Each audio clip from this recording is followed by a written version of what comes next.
Bienvenue dans Légendes de l'écran, le rendez-vous passionnant qui explore les vies fascinantes de personnalités marquantes du monde des écrans. Aujourd'hui, plongeons-nous dans la carrière de John Cazale. Avant de commencer, un petit rappel. Pour 99 centimes par mois, vous pouvez devenir un soutien essentiel de notre chaîne et nous aider à continuer à proposer du contenu. Votre souscription nous permettra de maintenir tout notre contenu gratuit pour tous, tout en réduisant au maximum les publicités. Il vous suffit de cliquer sur le bouton rejoindre pour faire partie de cette aventure. Merci infiniment pour votre soutien et bonne écoute. John Cazale est né le 12 août 1935 à Revere dans le Massachusetts de Cecilia, une femme au foyer, et de John Joseph, un vendeur de charbon. Son père travaillait principalement en Nouvelle-Angleterre et c'est sa mère qui s'occupait de lui ainsi que de ses frères et sœurs. Sa sœur aînée Catherine et son frère cadet Stephen. Ses grands-parents paternels venaient de Gênes. Son grand-père Giovanni Cazale arriva à New York en 1868 à l'âge de 16 ans et signa les documents de naturalisation sous le nom de Giovanni Cazale. La famille s'installa plus tard à Revere. Du côté maternel, il avait des ancêtres irlandais originaires de Cork. Il a reçu une éducation catholique. Enfant, il était passionné par la musique classique et admirait des compositeurs. Cet intérêt lui venait de sa tante qui l'emmenait souvent avec son frère à des concerts et des musées à New York, ainsi que de sa grand-mère paternelle qui chantait des extraits d'opéra à la maison. Il était aussi un fervent supporter des Boston Red Sox et de Ted Williams. À l'âge de 5 ans, sa famille déménagea à Winchester. Enfant timide et réservé, il était peu probable pour son frère qu'il se tourne vers une carrière d'acteur. Ses parents l'envoyèrent au pensionnat Buxton, où il poursuivit ses études secondaires et commença à participer à des productions théâtrales de l'établissement, y compris King John de William Shakespeare. Dans les années 50, il étudia l'art dramatique au Oberlin College et obtint son diplôme au Boston College où il rencontra Olympia Dukakis. À cette époque, il développa l'idée que pour être acteur, il fallait s'immerger dans la souffrance du personnage. Au Boston College, son professeur de théâtre, Peter Cass, était connu pour encourager ses élèves à explorer les aspects les plus sombres et brutaux de leurs personnages. Ses premiers modèles étaient Montgomery Clift et Charles Lawton, et plus tard Marlon Brando. En parallèle de son travail à temps partiel comme chauffeur de taxi, il jouait au Charles Playhouse de Boston, apparaissant dans des pièces telles que Hotel Paradiso et Your Town en 1959. Désireux de se consacrer entièrement à l'art dramatique, il déménagea à New York où il travaillait en tant que photographe pour des galeries d'art et réalisait des portraits d'acteurs. Il fit l'une de ses premières apparitions à New York dans une production de Equity Library Theatre of Paths of Glory de Sidney Howard. Un de ses amis universitaires, Marvin Starkman, qui produisait à l'époque des publicités télévisées, tenta de l'aider à décrocher des rôles, mais Cazale était souvent jugé trop ethnique pour les rôles disponibles. Néanmoins, il joua le rôle d'un chef amérindien dans une publicité pour une compagnie téléphonique de New York. En 1962, il participa à GB, une production off-Broadway de la pièce d'Archibald MacLeish. Cette même année, Starkman et John réalisèrent le court-métrage The American Way, dans laquelle John joue à un beatnik tentant en vain de faire exploser des symboles emblématiques de la culture américaine. Lors du tournage, il se promenait avec une boîte de TNT factice lorsqu'un policier l'arrêta pour lui demander où il allait. Il répondit « Je vais chez Marvin ». En plus de jouer dans le film, il s'occupait également du montage de cette œuvre de 10 minutes, tâche qu'il mit 6 mois à compléter. À New York, il rencontra Al Pacino, un autre aspirant acteur, alors qu'ils travaillaient ensemble comme messagers pour la compagnie pétrolière Standard Oil. La première fois que j'ai vu John, il m'est immédiatement paru très intéressant, se souvient Pacino. Tout le monde se trouvait toujours autour de lui parce qu'il avait une manière très agréable de s'exprimer. Ils découvrirent qu'il partageait le désir de devenir acteur lorsqu'un jour John apporta un livre d'Anton Tchekhov au travail. Après avoir parcouru le pays avec la pièce The Thing in Sidney Brustin Window en 1965, John retrouva Al Pacino l'année suivante pour jouer ensemble dans The Indian Wants the Bronx, une œuvre d'Israël Horowitz. John y incarnait un immigrant indien. Initialement, Horowitz avait choisi un acteur indien pour ce rôle, mais en raison du manque d'expérience du candidat, il fut finalement remplacé par John. Certains membres de la production, y compris le directeur, Pacino et John, vécurent ensemble pendant un temps dans une maison commune. La pièce fit ses débuts au Eugene O'Neill Theatre Center de Watford, Connecticut, avant de se transférer en 1968 au Astor Place Theatre du circuit Off-Broadway, où elle totalisa 177 représentations. Pour leur performance, John et Pacino reçurent tous les deux le prix Obie cette année-là. John obtient également ce prix pour son rôle principal dans Line, également de Horowitz, présenté au café La Mama en 1967. En parallèle, en 1968, il fit sa seule apparition télévisée en jouant Tom Andrews dans l'épisode The Pig Freak du drame policier NYPD. Pendant la décennie précédente l'apogée du nouveau Hollywood, époque où les acteurs ayant une apparence ethnique n'étaient pas encore largement acceptés, John tenta en vain de percer au cinéma, ce qui le conduisit à se concentrer sur le théâtre. Son travail artistique ne se limita pas à l'interprétation. Lors de sa seconde collaboration avec le réalisateur Marvin Stackman, il fut directeur de la photographie pour le court-métrage The Box avec Michael Lombard en tête d'affiche. Entre 1969 et 1972, il fut membre du Long Wharf Theatre de New Haven, Connecticut, où il participa à de nombreuses pièces, dont The Country People et The Iceman Comet.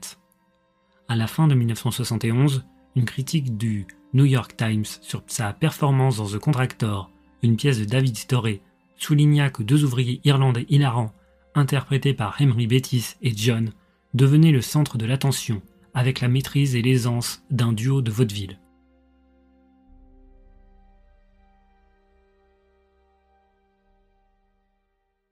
En 1971, Richard Dreyfuss invita le producteur Fred Ross à assister à une représentation off-Broadway de Line, une pièce d'Israël Horowitz, dans laquelle John jouait également. À l'époque, la production de Le Parrain était à la recherche d'un acteur pour incarner Fredo Corleone, et la prestation de John, un inconnu pour Ross, impressionne le producteur. À la fin de la représentation, Ross se rend dans les coulisses et Dreyfuss lui présente John. John est réputé comme un acteur formidable dans le cercle des acteurs new-yorkais, mais il était inconnu dans l'industrie, se souvient le producteur, qui lui offre l'opportunité de se présenter à l'audition de Le Parrain de Francis Ford Coppola, ce qui surprend l'acteur. Ross dit à Coppola, qui ne connaissait pas John non plus, « Francis, voici Fredo. Nous n'avons pas besoin de chercher plus loin, c'est lui. » Au cours des premiers instants de leur rencontre, Coppola déclare avec certitude « Oui, c'est notre Fredo », car John dégageait la chaleur et la douceur recherchées pour le rôle. John décroche ainsi le rôle du deuxième fils de Vito Corleone et frère aîné de Michael Corleone, côtoyant Marlon Brando et Al Pacino. Bien que découvert au cinéma après l'âge de 35 ans, John avait déjà une grande expérience théâtrale avant de rejoindre Le Parrain, et son arrivée sur grand écran coïncide avec l'essor du nouveau Hollywood, qui mettait en avant des acteurs excentriques, ethniques ou simplement atypiques. Le Parrain sort en 1972 et rencontre un succès critique et commercial, se hissant parmi les meilleurs films de l'histoire. Bien que John ait un rôle secondaire, celui-ci prépare le terrain pour un rôle plus important dans la suite de la trilogie. En avril 1974, le thriller Conversation secrète sort en salle, où John joue un rôle secondaire en tant qu'employé d'une entreprise d'espionnage et assistant du protagoniste, incarné par Gene Hackman. Ce personnage a été spécialement écrit par Coppola pour John. Vers la fin de l'année, Le Parrain 2 est projeté et Coppola accorde cette fois plus de visibilité à Fredo. Maintenant assistant dans un club nocturne à Las Vegas, le personnage de Fredo devient corrompu et traître. Philip French, de The Observer, affirme que John nous a montré que même un personnage faible et lâche peut être un grand rôle absolument. Bruce Fretz, d'Entertainment Weekly, écrit « John rend l'orgueil blessé de son personnage inquiétant et palpable ». Le critique David Thompson remarque que la première et la deuxième partie, John devient de plus en plus spectral. Il est plus mince, ses yeux sont plus accentués, et son front plus saillant. John et Pacino collaborent à nouveau, cette fois pour Un après-midi de chien, un film basé sur des faits réels, relatant le braquage d'une banque par Sal Naturil et Sonny Wardstick. Pacino recommande à Sidney Lumet de choisir John comme partenaire de jeu, mais le réalisateur n'était initialement pas convaincu. Bien que John ait 39 ans, tandis que Naturil en avait 18 au moment des faits, Lumet accepte après avoir rencontré l'acteur. Le réalisateur, à première vue, et en raison de l'âge de John, pense « Al doit être fou, c'est la dernière chose que je veux pour ce rôle ». Finalement, Lumet avoue « Mais Al a un excellent goût pour les choix d'acteurs, et je ne l'avais pas encore vu dans Le Parrain. » Et John est arrivé à interpréter le personnage et m'a brisé le cœur. Après avoir seulement lu quelques lignes du personnage, Lumet lui dit « C'est le tien ». De plus, l'acteur surprit Lumet avec son improvisation lors du tournage, notamment lorsque le personnage de Pacino lui demande « Y a-t-il un pays où tu aimerais aller ?» Le réalisateur se souvient, John improvisa en disant après une réflexion profonde Yao Ming. Pour moi, c'était la phrase la plus drôle et triste du film, et ma préférée, car dans le scénario, il n'était pas censé répondre. J'ai failli gâcher la prise car j'ai commencé à rire aux éclats, mais c'était une improvisation brillante, vraiment brillante. Pour son rôle de Sal, John obtient une nomination aux Golden Globes en tant que meilleur acteur dans un second rôle. Bien que sa participation dans Le Parrain lui ait offert des opportunités dans le cinéma, John continue à passer des auditions et à se battre pour obtenir des rôles. Selon Al Pacino, John ressentait une certaine frustration de ne pas décrocher davantage de projets cinématographiques. Parallèlement, il restait profondément attaché au théâtre. En plus de ses engagements en Long Wharf Theatre, il participa à plusieurs pièces d'Israël Horowitz, au total 10 collaborations. En mai 1975, il retourna au Charles Playhouse pour jouer aux côtés de Pacino dans La résistible ascension d'Arturo Ui. Rose Weston du Village Voice déclara dans un article que John pourrait être le meilleur acteur des États-Unis à l'heure actuelle. En 1976, 10 ans après leur première collaboration, John et Pacino montèrent ensemble sur scène une dernière fois pour The Local Stigmatic, une production du Public Theater. Joseph Papp, fondateur et producteur du Public Theater, l'invita à auditionner pour Mesure de William Shakespeare. Robin Goodman, productrice théâtrale et amie de John, se souvient à quel point l'acteur était nerveux et inquiet la veille de l'audition, craignant de manquer d'expérience avec les pièces de Shakespeare.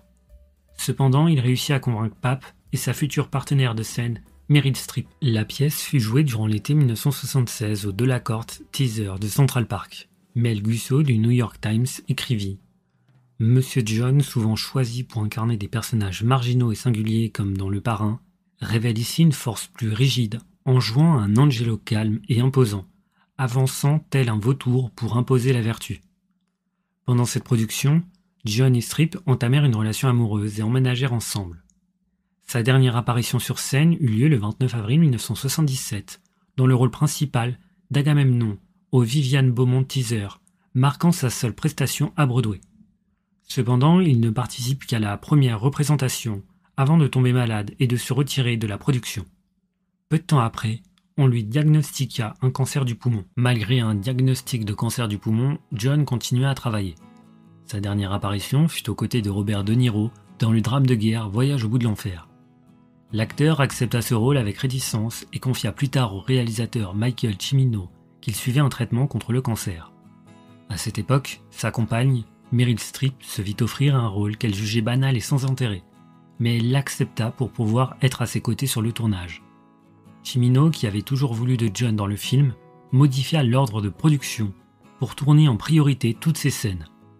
En raison de sa maladie, le studio envisagea de le licencier, mais Streep et Cimino menacèrent de quitter le projet s'il procédait ainsi. EMI Film demanda même à Cimino de rédiger un scénario alternatif au cas où l'acteur décéderait pendant le tournage. John n'avait pas de couverture d'assurance, mais selon Streep, De Niro tenait tellement à sa présence dans le film qu'il proposa de couvrir tous les frais si son décès devait perturber la production, ce qui finalement ne se produisit pas. Bien que certains rapports aient affirmé que De Niro avait payé l'assurance de John, le producteur Barry Speakings réfuta cette information.